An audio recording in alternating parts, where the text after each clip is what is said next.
BA प्रथम वर्ष राजनीति विज्ञान में हम भारतीय राजनीतिक विचारकों में हम बाल गंगाधर तिलक का अध्ययन कर रहे हैं। इसके अंतर्गत हम सर्व तिलक के सामाजिक विचारों के बारे में जानकारी प्राप्त करते हैं। लोकमान्य तिलक सामाजिक क्षेत्र में ब्रिटिश सरकार के हस्तक्षेप के विरुद्ध थे।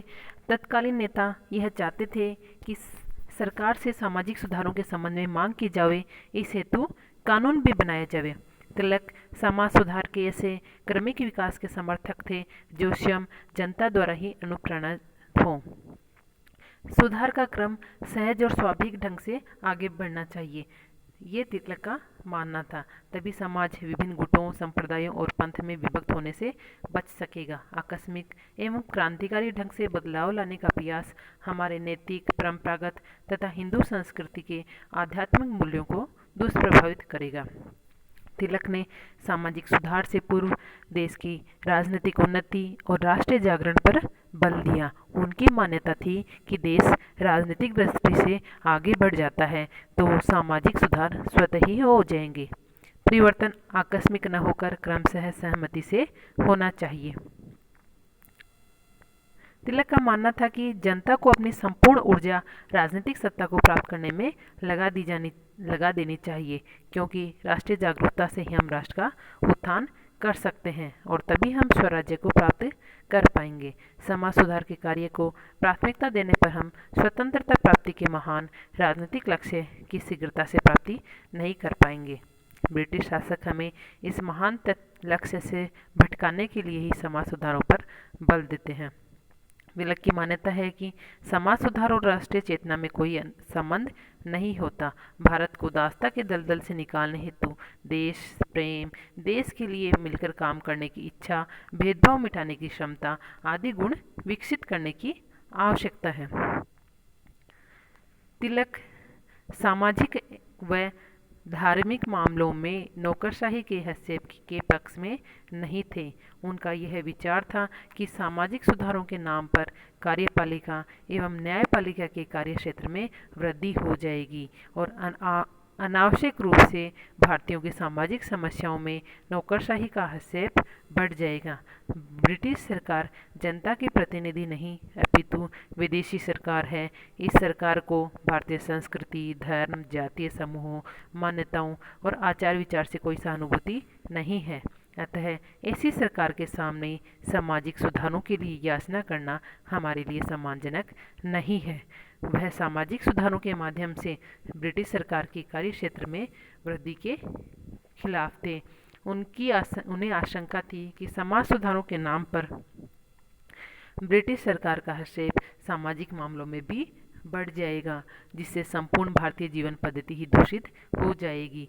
सदियों से चली आ रही धार्मिक और सामाजिक मान्यताओं में ब्रिटिश शासन का हस्तक्षेप किसी भी दृष्टि से उन्हें मान्य नहीं था। तिलक का मानना था कि भारत में वर्ग, जाति, धर्म आदि के क्षेत्र में विभिन्नता है।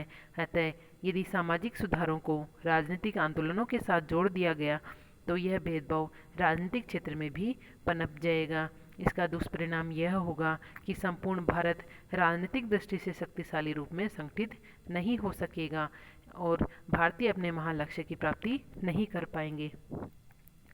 तिलक ने अस्पृश्यता का तो विरोध किया ही, साथ ही गणपति उत्सव में वह सभी जातियों को समान स्थान देते थे। अन्य जातियों के लोगों के साथ बैठकर भोजन करते थे। वह यह भी मानते थे कि नेताओं के आचरण पर समाज को दृष्टि रखने का अधिकार है। अस्पृश्यता का विरोध करते हुए उन्होंने कहा कि छुआछूत किसी ईश्वरीय आदेश का परिणाम है तो वे ईश्वर को भी नकार देंगे। लोकमान्य तिलक विधवा विवाह के समर्थक और बाल विवाह के विरोधी थे। तिलक ने अपनी पुत्रियों का विवाह तभी किया जब वह 16 वर्ष की हो गई थी। Professor DK. कर्वे ने 35 वर्ष की आयु में अपनी प्रथम पत्नी की मृत्यु हो जाने के बाद 24 वर्षीय विधवा से पुनर्विवाह किया तो तिलक ने उनके साहसपूर्ण आचरण के लिए बधाई दी। उन्होंने विख्यात समाज सेवक बेराम मलागरी द्वारा प्रस्तावित समाज सुधारों में संकलन हेतु 1890 में कुछ प्रस्ताव भी दिए, जैसे कि लड़कियों की विवाह की आयु 16 वर्ष और लड़कों की 20 वर्ष न्यूनतम हो। 40 वर्ष के ऊपर यदि पुरुष यदि विवाह करें तो विधवाओं से ही करें, अन्यथा विवाह नहीं करें। मद्यपान को विवाह उत्सवों में बंद कर दिया जाए। दहेज का चलन पूर्णतः रोक दिया जाए। विधवाओं को कुरूप मानने की नहीं किया जाए। समाज सुधारक अपनी आय का 20वां भाग सार्वजनिक सेवा में लगाएं। जो नेता सामाजिक जागृति उत्पन्न करना चाहते हों उन्हें स्वयं उदाहरण प्रस्तुत करना चाहिए। 1890 में पूना के एक भाषण में उन्होंने कहा कि आज समाज सुधार की बड़ी चर्चा है, किंतु हमें यह ध्यान रखना चाहिए कि हमें जनता को सुधारना है, और यदि हम अपने को जनसमूह से अलग कर लेंगे तो कोई भी सुधार असंभव होगा। और इसका सबसे ज्वलंत उदाहरण यह है कि